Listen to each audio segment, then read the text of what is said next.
Welcome back to Turn Pain into Power podcast. And today I want to speak a little bit about spiritual warfare because it is real, my peoples. Spiritual warfare is when somebody is at war with their selves.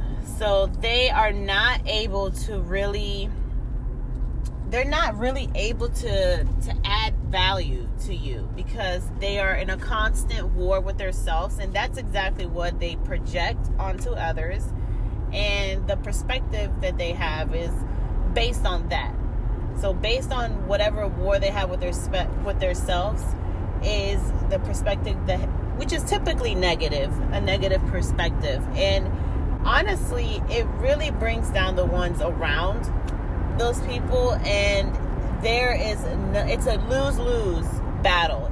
It's not something that you want to try to fight in others, and it's not a competition. So sometimes we try to get back at people that made us feel any type of way or hurt us or brought pain into our life, or just brings you down emotionally.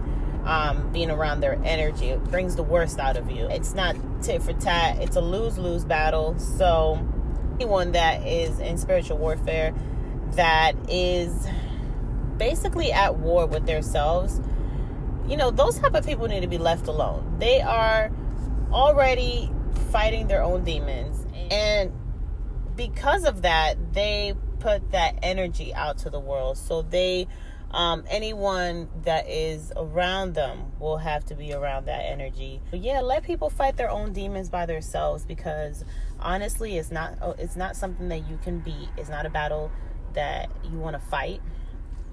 Some people do need to be left to fight their demons alone because they will project that energy onto you. A lot of the times we feel drained. I know that I can vouch for that. I've been around certain people where I can be in the best mood ever, and the longer I'm around those people, the more they drain me out of my energy and out of my good energy. Being that I'm not perfect, I have struggled a lot with my attitude and anger as well. And, meditation and yoga. And I want to go ahead and talk about setting boundaries for these people. Very important, very crucial for your growth and success and your mental health, to set boundaries for people that are at a spiritual warfare with their selves. Limiting the time that you are around them, around this energy, because I'm not saying they're always like that. I'm just saying, based on experience, it's something that's going to come out at once or twice, maybe 3 times in a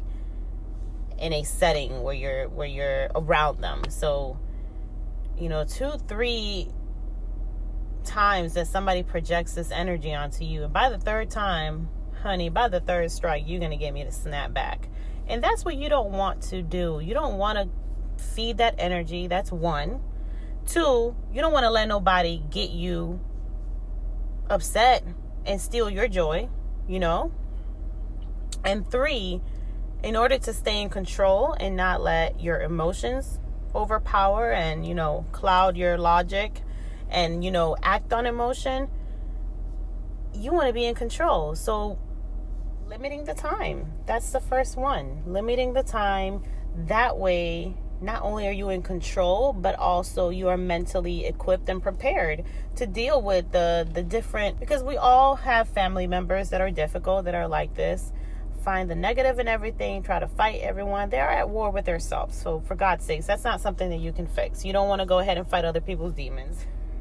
Limiting the time, you'll be mentally prepared, you'll be more in control, and you'll be able to be more equipped with what is about to happen. Because a lot of the times, these people catch you off guard. See, you could be in the best of moods, and these people with their bullshit, with their constant negativity, 9 times out of 10, it changes people, the things they go through, of course, and it changes people for the worse, A lot of the things that some people go through that have created pain in their life or knocked them down has affected them negatively, and have also hindered them and made them weaker in certain areas. So I am proud to be able to share this knowledge, to be able to use it in a positive way. So hey, Turn pain into power, my peoples. So yes, dealing with people that are at war with themselves, warfare is real. It's very real, and it is everywhere. There's people everywhere. Even when you go to a grocery store, these are the people that they look for an argument. They find a problem in everything, constantly looking at the negative aspect with a negative perspective, of course, of everything. Literally everything that I am bringing to you guys about this is also not something I've heard. This is real. This is something I've experienced. Something I grew up around. People that are at war with their own selves and project this energy to their grandchildren, to their nephews, their nieces, to anyone, their spouse, to anyone that they're around. So yes, this is real life experience, and I'm happy that I'm able to share everything that I have gained strength from, because to be honest, all of the different lessons that we learn hopefully can bring you to a better place. I want to say almost 9 times out of 10, it's like a diamond in the rough. A lot of what I learned along the way, which is pure wisdom, everything that I speak on my podcast, it's like pure wisdom and knowledge that I've gained by experience. I literally have turned things that could have the potential to break me completely and destroy me. I have turned that pain into power. Being that I have struggled with my anger and attitude, being around these types of energy will get the worst out of you each and every time. I can vouch each and every time. Yes. So learning how to process your emotions is vital to your growth. But most importantly, it's vital for you to open your eyes and learn that maybe you have been living your entire life as a slave to your emotions. And sometimes when we don't know how to process our emotions, I want to say most of the time you act based on emotion, based on how something or what someone said made you feel.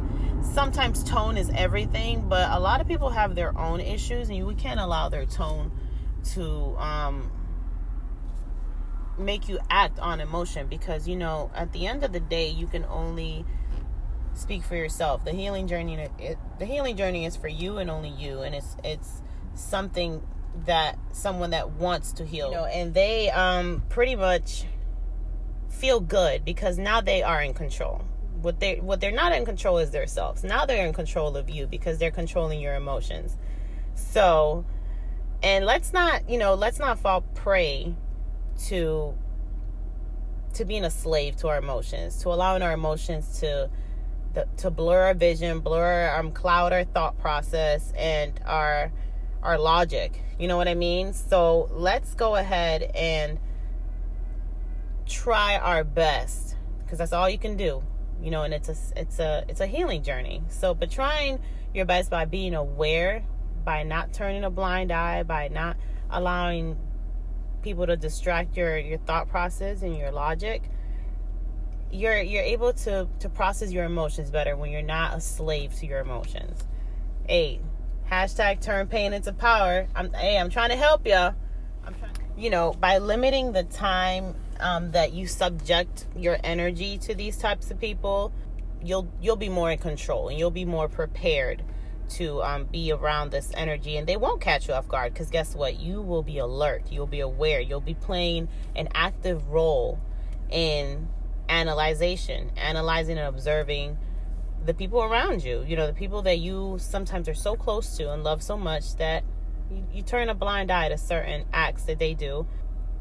And so, yes, you'll be more in control, and more importantly, in order to understand these people, they are not in control. They lack control of their emotions. They lack control of their selves, and that's why they're not logical. A lot of the times they'll start an argument of something that's not logical, and they'll catch you off guard, and you'll fall right into it, and it feeds that negative energy. People that just suck the life out of everything, suck the joy out of everything. The best way that I can describe a person that's at spiritual warfare is your demons are controlling you at this point. And I'm not saying you're a bad person and all of you is a bad person. Not all of you is a bad person. What I wanted to get to you is that the devil is a lie, man. A lot of the times, these people catch you off guard. So you're not prepared. You're kind of like, what? You could be in the best of moods and they will make sure bring the worst out of you in every situation. So setting strong boundaries, limiting the time, and the interaction and the communication.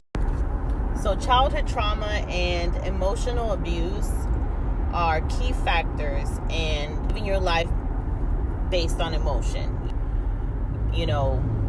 Get you up and down, and change your mood all the time. I can definitely vouch for the fact that, if you're emotionally abused in your childhood, in your home, and what you think is your safe place, it really does make you more vulnerable to take this type of abuse from other people outside, because what happens in the home becomes the norm, and the perspective that you have of the outside world, and not learning how to process your emotions, based on personal experience. I want to say childhood trauma influences you in allowing your emotions to really drive you, and really, acting and making decisions off emotions.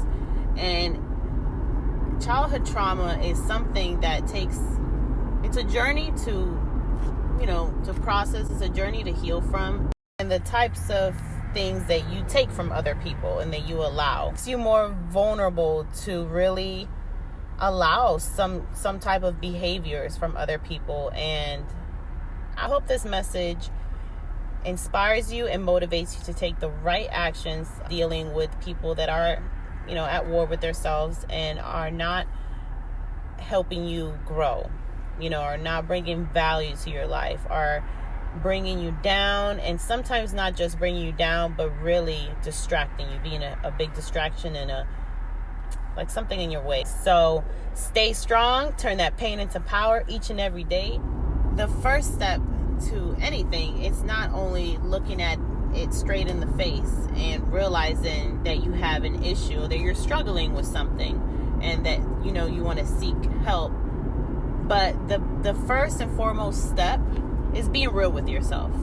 Being real with yourself is everything. Learning to process your emotions is vital for your success as well. We can't continue to live our lives based on emotion, letting that cloud our judgment and our perspective, because our perspective is vital, and it determines how we're going to react to something someone said, for example. I've been a slave of my emotions for my entire life, I want to say, until right up a year ago, where I really started seeing things for what they were. I want to let you guys know also that childhood trauma is not something that we just grow out of. It's not something that we heal from when we grow up, when we're not a child anymore. It takes time, and it takes you to actually find out what your triggers are. Once you find out what your triggers are, you're able to identify what in your childhood really did mess you up. I'm gonna give it to you guys raw. I'm gonna give it to you real. That is the key. Finding out what in your childhood trauma affected you so negatively that you now have triggers of things that will make you act on emotion. So learning your triggers will help you identify what are the different things that trigger your emotion. Getting to the bottom of it is key for your growth and for you to evolve into that person that you have these dreams and these goals. Well, that takes a certain person. The hobbies that you have really do shape and mold you for the lifestyle that you want. People don't become successful overnight, but there is a certain type of character that takes to be consistent in certain things, and the characteristics that you need to hold for you to become successful, and for you sometimes are not aligned with the hobbies that you have, or the lifestyle that you live. So changing, positive changes, and changing in order to evolve into that person that it takes for you to reach your dreams is vital. Spread love to the universe, and you're going to receive it tenfold. So spread love. Stay strong, y'all. The power is in your hands. And some positive affirmations. Okay, number 1, you are loved. Number 2, you are beautiful. 3, you are worthy. Number 4, your talents will bring your life value. And number 5, it is up to you to go get it. Just like it's up to you to go get that bag every day, it is up to you to go get it. Go get the happiness that you want and you deserve. Go get the career that you want. Start that business. The life that you want. It's up to you to go get. All right, y'all, I'm going to leave you guys. Thank you for tuning in to Turn Pain into Power podcast. See y'all next time.